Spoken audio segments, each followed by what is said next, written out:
अस्सलाम वालेकुम students, welcome to the Oxford science hub. कैसे स्टूडेंट्स आप सब, उम्मीद है आप सब खैरियत से होंगे। स्टूडेंट्स, हम अपना फर्स्ट चैप्टर स्टार्ट करेंगे ऑक्सफोर्ड सिलेबस साइंस का। जैसे कि आप लोग जानते हैं कि हमारा फर्स्ट चैप्टर का नाम है सेलुलर ऑर्गेनाइजेशन। हम सेलुलर ऑर्गेनाइजेशन के बारे में पढ़ेंगे, सेल किस तरीके से ऑर्गेनाइज होता है। ठीक है, सेलुलर ऑर्गेनाइजेशन मीन्स सेल किस तरीके से ऑर्गेनाइज होता है, इसको हम देखेंगे। ठीक है, स्टेप बाय स्टेप तमाम टॉपिक कवर करेंगे इंशाल्लाह। सबसे पहले हम देख लेते हैं स्टूडेंट्स, इसमें सेलुलर ऑर्गेनाइजेशन होती क्या है। ठीक है,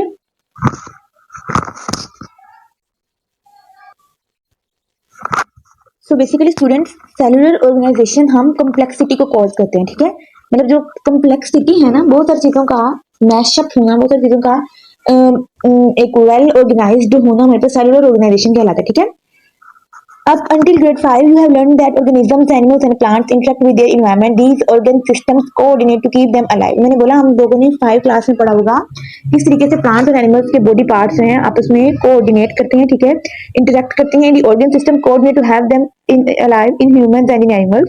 तो ये क्या हेल्प आउट करता है कि इंसान को वर्कआउट करने में, मिल के काम करने में हेल्प आउट करता है पूरी बॉडी को। ठीक है, the organ systems are the digestive systems. Organ system में हमारे पास क्या क्या आता है? Digestive system, respiratory system, circulatory system. ठीक है, in plants the root system, shoot system and the two organ system. ठीक है, ऑर्गन सिस्टम हमारे पास क्या आते हैं? एनिमल्स के अंदर हमारे पास रिस्पिरेटरी सिस्टम आता है, डाइजेस्टिव सिस्टम आता है और सर्कुलेटरी। ठीक है, जबकि प्लांट्स के अंदर हमारे पास रूट और शूट सिस्टम आते हैं। ठीक है, each organ system have many organs, ठीक है, that work in coordination to perform specific functions in a body। Her organ system के आगे further organs हैं जो कि एक अच्छे से काम perform करने में help out करते हैं। ठीक है, as you studied in a grade 4 in a digestive system, teeth chew the food while stomach break down the nutrients into simple ones। ठीक है, बहुत organs related जो digestive system मैंने बोला, जैसे हमने ग्रेड 4 में पढ़ा है कि हमारे जो दांत हैं वो हमारी खुराक को क्या करने के काम आते हैं? चबाने के। और जो स्टमक है वो उसको हजम करने के, यानी कि ब्रेक डाउन करने के काम करता है। ठीक है, मैदा। ठीक है, so the next one is digestion of the food। Likewise in plants, petals attract pollinators to make pollination successful। जब जब petals होती हैं वो क्या करती हैं? pollination के प्रोसेस को देखती हैं। ठीक है, आगे किस तरीके से फ्लावर्स लगेंगे, फ्लावर पौधा कैसे बढ़ेगा, फलेगा, फूलेगा। ठीक है, the stem transport food and water to the make flowers able to make seeds। अब जो स्टेम तना जो है वो क्या करता है? पूरी पौधे को पानी प्रोवाइड करता है ताकि पौधा जो है वो बड़ा हो। ठीक है, फ्लावर प्रोड्यूस करे। And water to make a flower able to the make seed. Seed formation is the ultimate task. ठीक है, of the shoot system. Seed formation यानी कि बीज का बनना हमारे पास एक शूट सिस्टम का काम है। ठीक है, ऊपर जो शाखें उनका, if any organ is damage और this function is impaired, the overall working of the organ system can be affected. मैंने बोला अगर कोई भी ऑर्गन डैमेज हो जाता है, कोई एक भी पार्ट खराब हो जाता है, लाइक रूट हो गई है, शूट हो गई है, स्टेम हो गया, ये लीव हो गया, तो हमारा ओवरऑल सिस्टम है वो सारा ही अफेक्ट हो जाता है। अब ऑर्गन्स में हमारे पास कौन कौन सी चीजें आ सकती हैं? टिश्यूज आ गई हैं, muscles, epithelial, blood.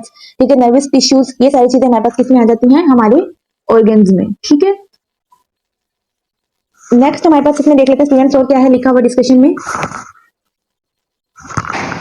Tissues in animals and plant bodies are made up of cells that have a similar functions and structures. Cells are the smallest part in the bodies of organisms capable of performing functions in life। मैंने बोला human body हमारे पास cell से मिलकर बनती है। ठीक है, plants and animal दोनों की बॉडीज के अंदर सेल होते हैं जो कि छोटे छोटे फंक्शंस का परफॉर्म करती हैं।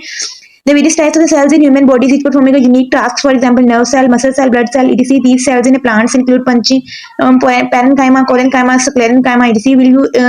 Which you will study in higher grades।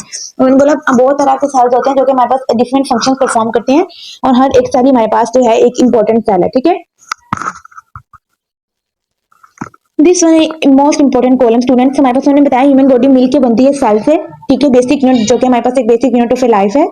Sales, बहुत सारे सेल्स इकट्ठे हो तो वो टिश्यूज बनाते हैं। ठीक है, a group of specialised cells that work together. ठीक है, फॉर अ पर्टिकुलर फंक्शन। ठीक है, बहुत सारे सेल्स मिले तो वो हमारे पास टिश्यू बनाते हैं जो कि खास फंक्शन परफॉर्म करते हैं।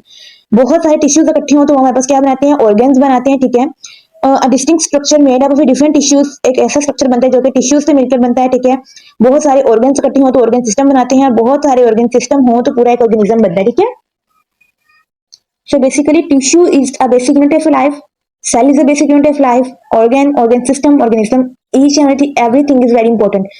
बहुत सारे सेल्स इकट्ठे होते टिश्यू बनता है, टिश्यू से ऑर्गन, ऑर्गन से ऑर्गन सिस्टम और ऑर्गन सिस्टम से ऑर्गेनिज्म। ठीक है, ऑर्गन कैसे बनते हैं? हमारे पास जैसे स्टमक हो गया, लीवर हो गया, पेंक्रियाज हो गया। ठीक है, बोन्स हो गई। ठीक है, ये सारी चीजें जब इकट्ठी होती है तो ऑर्गन सिस्टम बनता है, एक पूरा सिस्टम क्रिएट होता है, फिर उससे हमारे पास एक ऑर्गेनिज्म, पूरी एक लिविंग ऑर्गेनिज्म बनते हैं। ठीक है, तो ये तो स्टूडेंट्स हमारा आज का lecture. I hope Oxford science hub का आपको ये फर्स्ट लेक्चर समझ आ गया होगा।